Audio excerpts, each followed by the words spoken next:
मोहन भागवत का इन दिनों एक और बयान सामने आया। उन्होंने कहा कि जो ज़ात पात का निज़ाम है वो पंडितों का बनाया हुआ है, भगवान ने नहीं बनाया। ये बयान शायद पहले बयान से ज़्यादा अहम है। उस बयान में वो बहुत ऑफेंसिव मूड में नज़र आते थे, इस बयान में वो बहुत ही बैकफुट पर हैं और डिफेंसिव। और ये इस बात की एक अलामत है कि जो ख्याल इस देश में सदियों से चल रहा है, जो अक़ीदा, जो आस्था, जो वो सब जानते हैं कि वो एक धर्म विशेष से जुड़ा हुआ है। वो रामचरितमानस से लेकर मनुस्मृति तक वहाँ से वो सब जुड़ा हुआ है। वो एक मजबूत मजहबी अक़ीदा है। कौन लोग हैं जो ब्रह्मा के मुंह से पैदा हुए, उनका स्टेटस सोसाइटी में क्या है, कौन लोग हैं जो ब्रह्मा के पेट से पैदा हुए या हाथों से पैदा हुए, उनका क्या काम है सोसाइटी में, पेट से पैदा हुए, और जो पैरों से पैदा हुए वो शूद्र हैं। तो अब आप सोचिए कि ये बात अब ढकी छुपी नहीं रही कि ये एक मजबूत मजहबी अक़ीदा है, और मजहबी अक़ीदा है जो एक धर्म ग्रंथों से आया है। अब कोई आदमी ये कहे कि ये कुछ पंडितों ने बना लिया, तो अब तक आपने उन पंडितों को क्रिटिसाइज़ क्यों नहीं किया था? अब तक आपने इतनी ख़तरनाक बात चलाने वाले, जो आपके नज़दीक धर्म के बिल्कुल ख़िलाफ़ है, तो उस पंडितों के ख़िलाफ़ तहरीक क्यों नहीं चलाई? उस आस्था के ख़िलाफ़ एक मजबूत मूवमेंट आपको चलानी चाहिए। अब जब कि आप एक तरह से डिफेंसिव पोजीशन में आए हैं, क्योंकि कुछ लोगों ने हिम्मत की है, और मैं यहाँ पर समाजवादी पार्टी के जो लीडर हैं यूपी में, स्वामी प्रसाद मौर्य, मैं उनको दाद देता हूँ, और मैं समझता हूँ कि उन्होंने बहुत हिम्मत से काम लिया है, क्योंकि शायद वो भी तंग आ गए हैं उस रवैये से। तो अब उनको वो इस पर जमे रहें। और मैं यहाँ पर अखिलेश को भी मुबारकबाद देता हूँ।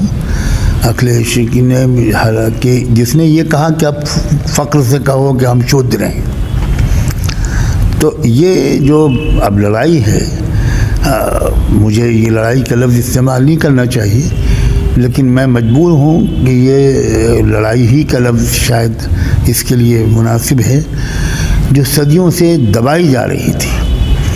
अब इस लड़ाई को फैसलेकुन स्टेज में आ जाना चाहिए। आपका तो राब्ता रहा है, मुस्तकिल आप काम करते हैं। आपको लगता है कि जो दलितों पर पिछले 5000 साल या बल्कि उससे भी ज़्यादा की तारीख़ जुल्म हुआ है, अत्याचार हुआ है, तो उनके अंदर अब कुछ बेदारी आ रही है, शूर आया, उनको समझ में आ रहा है कि क्यों और किस वजह से उनको ग़ुलाम बनाया गया?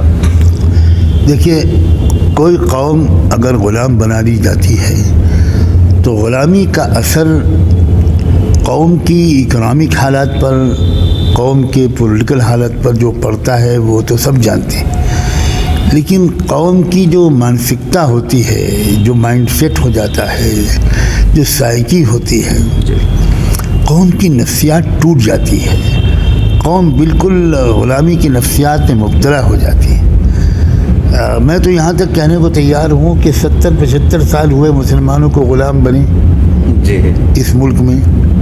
जो ग़ुलामी की कैफियत चल रही है, उसने मुसलमानों के कैरेक्टर में कितनी तब्दीली पैदा कर दी, कितनी गिरावट आ गई, कितनी हिम्मतें पस्त हो गई हमारी एलीट क्लास की और लीडरशिप की। तो हम समझ सकते हैं कि हज़ारों साल से अगर कोई कौम ग़ुलाम है तो उसकी क्या कैफियत हुई होगी। तो मुसलसल अनथक कोशिश हो रही है उस कौम को ऊपर लाने की। वो चाहे पेरियार हों, चाहे ज्योतिबा फुले हों, चाहे डॉक्टर अम्बेडकर हों, चाहे बाद में काशीराम हों, या इस वक्त के कुछ और लीडरान, वो कोशिश करते हैं, किसी हद तक कामयाब होते हैं, लेकिन फिर उसके बाद वो बैठ जाते हैं। मुझे लगता है कि इसीलिए देर लग रही है, लेकिन अब कोई गुंजाइश नहीं है, अब कोई गुंजाइश नहीं है। उस कौम को उठ जाना चाहिए।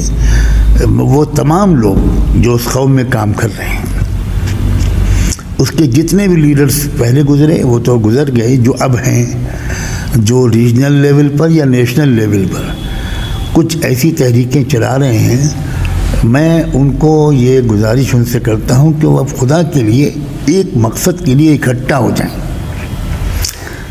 इकट्ठा हुए बगैर ये लड़ाई कामयाबी के साथ नहीं लड़ी जा सकती।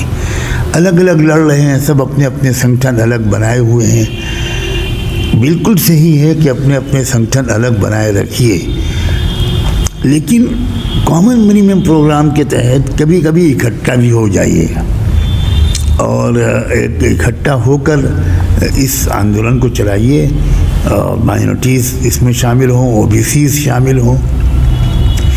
अब ये बात कि एक अखिलेश ओबीसी से ताल्लुक़ रखने वाले एक लीडर और एक बड़े लीडर का बेटा वो खुलकर ये कह रहा है कि मैं शूद्र हूँ, तो अब ये ओबीसीज़ को भी ख़ास तौर पर मैं अपील करता हूँ।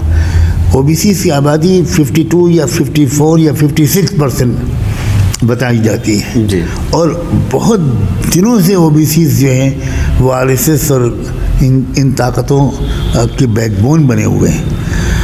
मैं समझता हूँ इस मुल्क के मुस्तक़बिल का फ़ैसला ओबीसी के हाथ में है। उन्हें आगे बढ़कर इस आवाज़ को बुलंद करना चाहिए कि ये बात जो रामचरितमानस में या कहीं और लिखी हुई है, इसे किसी कीमत पर हम कबूल नहीं करते। और ईमानदारी की बात तो ये है कि उनको नए सिरे से सोचना चाहिए कि अगर वो चिपके रहेंगे उसी समाज के साथ तो क्या वो इस ज़िल्लत से निकल पाएंगे।